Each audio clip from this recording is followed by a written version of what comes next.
여수 MBC에서 전해드립니다.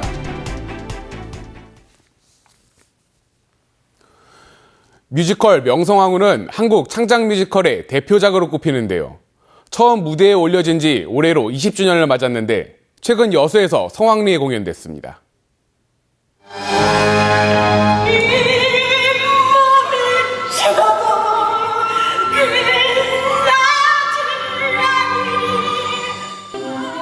열다섯 살에 궁에 들어온 소녀 민자영이 일제에 의해 시해되기까지.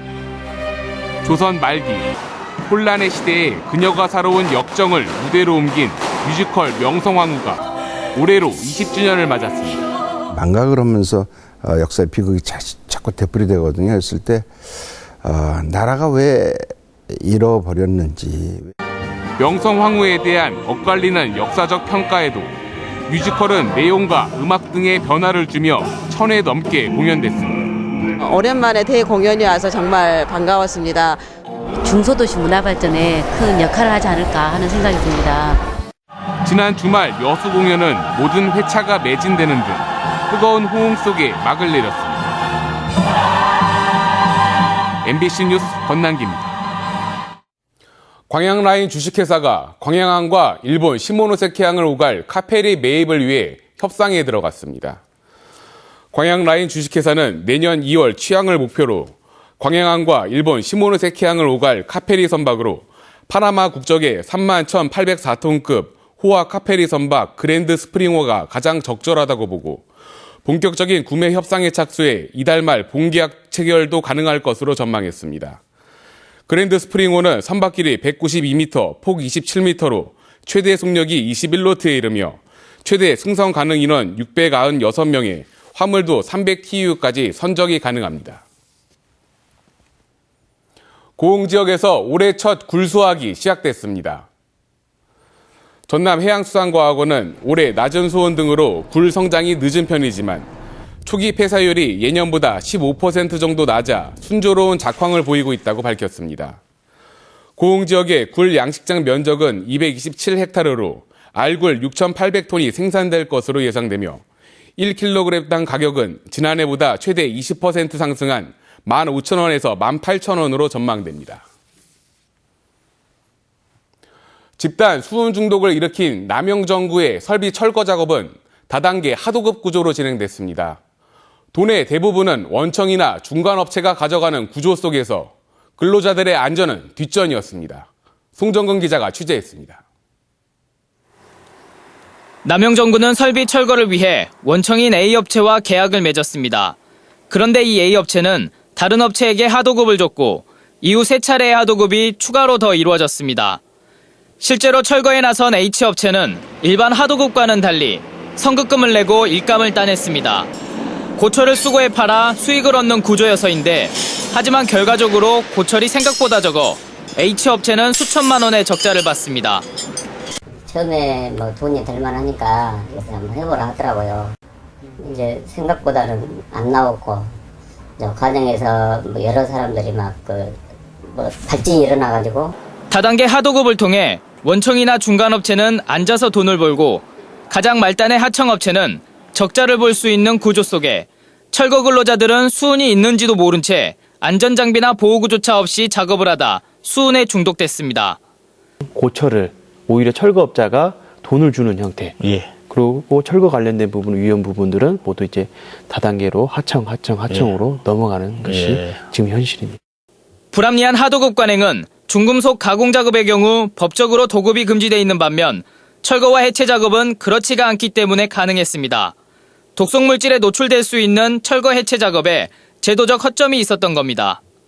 철거 부분에 대해서 법이 미처 현실을 따라가지 못하고 법이 산업안전에 대해서 철저하게 그러니까 일련의 전 과정에 이게 문제될 수 있는 모든 상황을 예상해서 법이 규정하고 있지 못했던 다단계 하도급 구조와 법적 미비 속에 집단 수은 중독은 어쩌면 예견된 것이었는지도 모를 일입니다. MBC 뉴스 송정근입니다. 올해로 17번째인 순천만 갈대축제가 어제 시작됐습니다. 내일까지 이어지는 이번 축제는 순천만과 순천만 국가정원 문화의 거리에서 진행되며 초청 가수 공연과 이연복, 레이먼킴 등 유명 요리사들의 토크 콘서트도 열립니다. 같은 기간 순천 동천에선 전국 최대 규모의 카약 대회와 함께 학생과 시민이 관련 체험을 할 수 있는 카약 축제가 개최됩니다. 고흥에서도 어제부터 이틀 동안 제2회 유자 축제가 열려 유자 체험 행사 등이 진행됩니다. 제15회 순천 남승용 마라톤 대회가 내일 순천 팔마체육관에서 개최됩니다. 8천여 명이 참여하는 이번 대회는 풀코스와 하프코스, 10km와 5km로 나눠 진행되며 이 가운데 풀코스는 대한육상경기연맹으로부터 공식 마라톤 코스로 인정받았습니다. 대회 당일 오전 9시부터 오후 3시까지는 출발 지점인 팔마체육관부터 순천만 국가정원과 순천만 인근까지 일부 차선이 통제됩니다. 전남의 바닷가 마을이 겨울을 알리는 유자의 향기로 가득합니다. 일조량이 많았고 태풍도 없었던 올해 유자가 참 잘 익었다고 합니다. 양현승 기자입니다. 유자의 섬으로 불리는 완도군 고금도. 푸르른 나무숲에 노란 열매들이 탐스럽게 열렸습니다. 비타민C는 레몬보다 3배, 칼슘은 사과보다 10배 많은 유자. 바닷바람이 길러낸 섬마을 유자가 수확철을 맞았습니다. 한 해 많이 열리면 그 다음에는 적게 열리거나 부분 열리는데 저희는 늘 많이 열리지도 않고 적게 열리지도 않고 골고루 잘 달린 것 같아요. 완도군의 유자밭은 210헥타르로 고흥군에 이어 국내 2번째. 바닷가 유자밭답게 청각 등 해조류를 비롯해 갯벌들, 산야초를 숙성시켜 유자나무 비료로 쓰고 있습니다. 세포 면역력을 키워주는 것으로 연구된 바이오 기능수를 밭에 뿌리고 있습니다. 3년 전부터 농약을 쓰지 않고 유기농 농법으로 전환 중인 농가가 늘면서 유기농 인증 농가는 전체 재배 면적의 25%인 50헥타르까지 확대될 전망입니다. 무농약에서 지금 유기농 전환기거든요. 그래서 유기농 전환기가 이제 2년 이렇게 재배를 해야 유기농으로 이렇게 들어갑니다. 그래서 내년부터는 이제 유기농으로. 완도에서 생산되는 유자는 연간 3,500톤.